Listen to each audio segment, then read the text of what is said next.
ngir ngeen di jot suñuy vidéo nag foo leen toll si biir réew mi wala si bitim réew da ngeen di abonné fii si Tawfekh Production ngeen mën a jot mboolem vidéo boo xam ne dugal nañ ko ngir mën a xam li nga xam ne mooy xew si réew mi ak bitim réew. ndax lii ñu am lépp Tawfekh sëriñ bi mën a may. gën noo gàtt noo Tawfekh sëriñ bi. ah mbokk yi ku jàppul sa sàcc rek daf laa ne waa mi naan électricité générale agsi nañ yow mi bëgg nag kaaraange moo xam sa bureau sa kër sa place wala say tool gaawal gaaw seet si ñii le ñoom nag da nga mën a doxee sa soxla de te dara du la ump sa say jumtuwaay te ñu lay connecté lii di caméra yi ak sa téléphone ngir nag fépp foo mën di nekk nga am surveillance bu mat si sa liggéey ku ci bëgg lu leer nag wooteel gaaw ci numéro téléphone bi.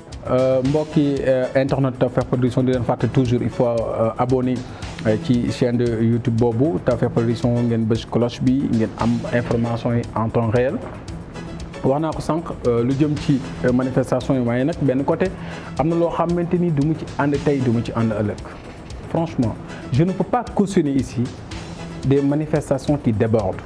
nañu naqar la suñu xol parce que c'est un droit accordé par la constitution sénégalaise yelleef la àq la ci nit ki mu wane ka mais tamit trop c'est trop maanaam bañ a franchir la barrière maanaam wax dëgg yàlla boo yàqee li nga xamante ni sama yaay booy bee koy jaayee taabalam bi mu teg ci buntu kër gi di ci jaay mango di ci jaay orange di ci jaay caaf nga taalal ko taal njaayam bu subaa lan la yóbbu ci njaboot gi te yow ñenn ñi nga xam ñoom nga mere seen kër yaa ngi ñu aar sécuriser leen loolu ban importance la ñu amal yàq moom kenn du ko cautionné tey jii barab yi ñu yàq yu bëri ñaata sénégalais ñoo fa doon liggéey.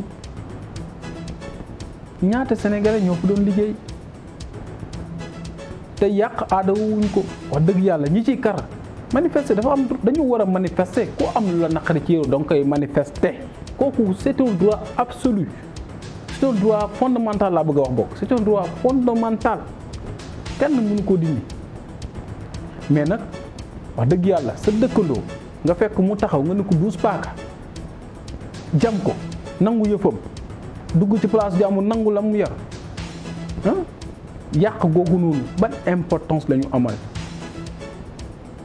yàq non manifester ak yàq bokkul yàq agression banditisme vandalisme mais yooyu du ay acte ngeen jéggal ma du ay acte yu ñu xamee Sénégal comme neex nag nga manifester loolu moom dama ci d'accord manifestation dans un pays démocratique da nga war a manifester sa colère boo amee lu la neexul ci état bi wante nag ñi nga xam ne seen yoon nekku ca dëkk ca koñ ba wala dëkk ci banlieue wala dëkk feneen nga yàqal leen seen i bagage wala nga di leen agressé loolu moom franchement kenn àndu si tey kenn àndu si ëllëg yàq moom dafa bokk suñu jikko aada wuñ ko te xam naa ñu koy def sax xëy na mer moo leen ci yóbbu ak xët xëy na dañ naan ay da yem ci bopp borom am ci profito di ci def nag su noonu ñooñu nag la ñu war a seppi ñi manifester seen colère parce que ku am la naqari da nga ko war a manifester loolu kenn mënu koo dindi manifestation c'est un droit fondamental dans un pays, dans une république, dans un pays qui se veut démocratique. Dans les démocraties, dans les grandes démocraties, da ngay am droit manifester sa colère. wante nag lenn it mën na ko cee jàngat gis nañ fi ñu yàq ay Auchan ay Total dafa nekk ay symbole état loolu day wane ne c'est un signal aussi donte je ne cautionne pas cette violence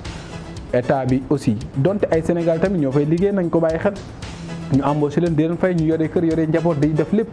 wante day joxe exemple que ne tamit suñu état yi war nañu bàyyi xel suñu lii di expertise nationale ak suñu entreprise locale je ne parle pas des entreprises nationales mais des entreprises nationales boog waxuma local parce que local mën naa nekk fii te nekkul sénégalais mais national yi nga xam ne ni de titre national ay doomi Sénégal ñoo ko moom ñu jox leen ay marché parce que gis nañ fii ay sénégalais yu am seen i projet am seen i marché du aboutir kenn jóge ci tugal ñëw samp ko mu jàll loolu tamit mu nekkul yoon. loolu moo tax booy yi mer aussi dem di yàq ay Auchan yàq ay kii te ñoom duñu bàyyi xel sax na ñu fay liggéey ay Sénégal mais la ñuy bàyyi xel mooy ne lii symbole France la loolu day wane ne kon lien ombilical bi ñu lii ak France dafa war a dagg buumu jaam gi dafa war a dagg aussi que état bi lépp li nga xam ne moo di entreprise nationale yi ñu gën ko valoriser jox leen seen gëdd ñu mën di liggéey li ñuy wax économie extravertie bañ fay am parce que économie extravertie mooy Auchan yooyu ngay dégg Total yooyu ay APH bi ak yooyu noonu Sénat xaalis ba ñu jël yëpp dañ ko yóbbu seen biti dañ koy yóbbu ñaata ay milliards la ñuy def ci xaalis di ko yóbbu loolu moo metti Sénégal gars yi kii de mais nag nañu delluwaat xel yi bu ñuy yàq bu ñu maytandiku ñu sóoraale suñu bopp ak suñu mbokk suñu mag suñu yaay suñu maam kon ñi taal ñoo fay dëkk ñoo fay yendu ruq yi ñuy taal ñoo fay dëkk, ñoo fay yendu, sama genre gi dëkk banlieue ak fépp ñoo fay yendu. bu ñu yàq fi ñu dëkk, suñu cadre de vie bu ñu ko yàq. wante leçon nañ ko ci tirer, état bi bàyyi xel ne population bu mer nag la jàkkaarloo jamono ji te dañoo mer te na xool li ñu jàpp ne dañ koo mer ñu daal di koy faj. pour man aussi foofu naa fi daaneel état bi pour mu gën cee génn su ma doon mooma de damay indi poste premier ministre. su ma doon mooma 3e mandat moom damay leeral président tamit nañu leeral wax dëgg yàlla lii lépp moom la. 3e mandat dafa war am ci Sénégal parce que yoon mayu ko bu ko moyen grade bu ko moyen 10 mandats mu jël ko parce que yoon constitution la ñu tëral charte réew mi mais bul waggate charte bi kon pour man bu defoon loolu xoolaat identifier projet yi mu tegoon pour ndaw yi xëy na daal dina mën a am. wante tant que mi ngi mooy ci loolu ne bu ma ci wax du ma ci wax su ma ci waxee nii wii nii non ba kañ léegi kañ la ñuy wax wii dañu ne ba suba la élection yi jëm nañu wii. président nag réew mi vous êtes le garant de notre sécurité yow yaay yore suñu sécurité yaay yore suñu kaaraange kon tey jii tout ce qui arrivera ci réew mi vous serez responsable te da nga war a prononcé wu nag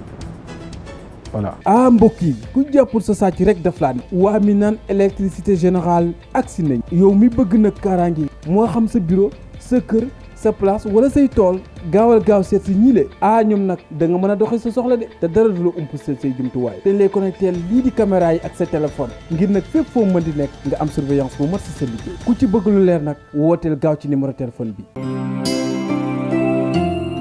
ngir ngeen di jot suñuy vidéo nag foo leen toll si biir réew mi wala si bitim réew da ngeen di abonné fii si Tawfekh Production ngeen mën a jot mboolem vidéo boo xam ne dugal nañ ko ngir mën a xam li nga xam ne mooy xew si réew mi ak bitim réew. ndax lii ñu am lépp tawfeex sëriñ bi mën a may. gën noo gàtt noo tawfeex sëriñ bi.